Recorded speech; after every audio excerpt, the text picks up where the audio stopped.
Hi, everyone. I'm Dr. Maria Sampoulos. Today, I have Dr. Moody with me from Johnson & Johnson. We're going to be talking about contact lenses and all the innovation and that Johnson & Johnson has come out with. And in general, a lot of patients do not know about all the different options that they have. And it's such a big opportunity for your practice. So thank you for Dr. Moody for coming on the podcast today. Hey, happy to be here. This is a topic that's always kind of top of mind for me. Yeah, multifocals it is a great opportunity for a lot of practices. Tell me about your background and role with J&J Vision. Yeah, so I ended up joining J&J back in 2005. So that was after being in private practice for 22 years up in northeastern Pennsylvania. Came here in 2005 and spent 13 years in R&D. So various roles and responsibilities. But the vast majority of that time was really in regards to product development. So I was fortunate in the fact that I helped to lead the teams that created One Day AccuView Moist for Astigmatism, and then most notably, the Pupil optimized design. I led the team that created our One Day Moist multifocal lens. So that Pupil optimized design, that unique design that we have patented, actually got the patent in 2015. And now for the past 3 years, been fortunate that I've been the director of professional education for North America.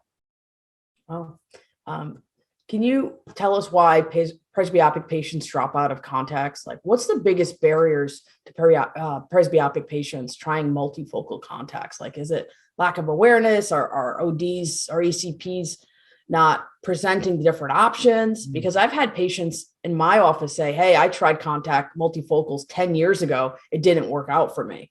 And Sure, I'm saying, we have so much new options now. Absolutely incredible. The amount of innovation that's occurred within soft multifocal contact lenses, just like you said, within the past 10 years is just incredible. Yeah. As to, why do people drop out of lenses? Well, Dr. Lyndon Jones up at the University of Waterloo did some great work a number of years ago.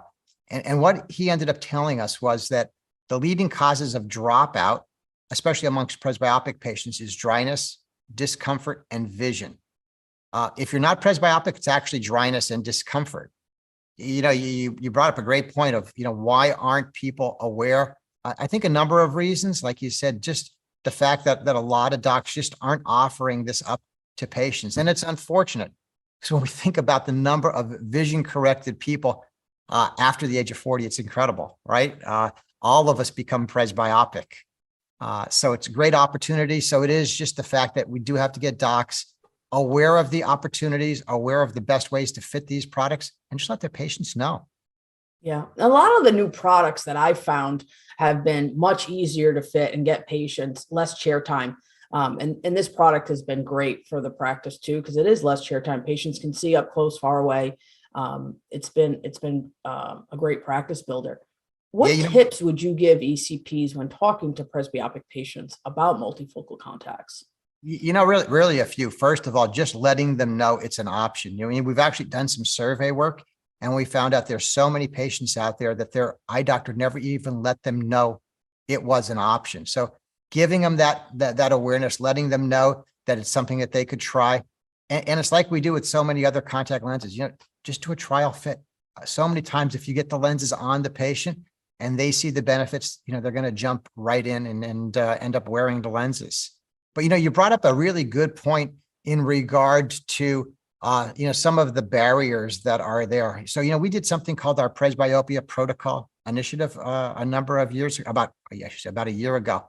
And what we found was that when doctors are trained in how to fit at least our design, they've come back and they told us that the amount of time it took to fit the lenses was very similar to fitting a toric lens. So really not a big barrier. Yeah. Can you tell us how AccuView multifocal lens is unique in that aspect? So it really is that pupil optimized design. So the design that we created, where we've got a somewhat, I guess you could say, almost semi-customized approach for each patient, because we know that there's a natural variation that occurs to your pupil size as you age and across the refractive error. So what we did that was very unique was we created a unique power profile. So that's that distribution of power in the lens to match that natural variation. So every lens in our trial lens set has that unique power profile for that individual patient. What that ends up meaning is that You don't need to do the little fudge factors that we've learned to do with other designs. I think it just gets you to success much faster. Yeah. How can doctors learn to fit AccuView multifocal lenses? I know there's so many different resources, but give us some information on that.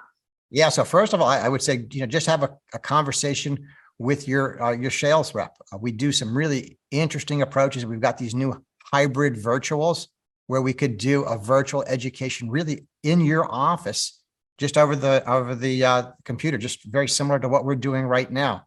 We have also what we call our multifocal hub. Again, if you go to our jnjvisionpro.com, we've got our multifocal hub that, again, has just a plethora of resources, including education resources.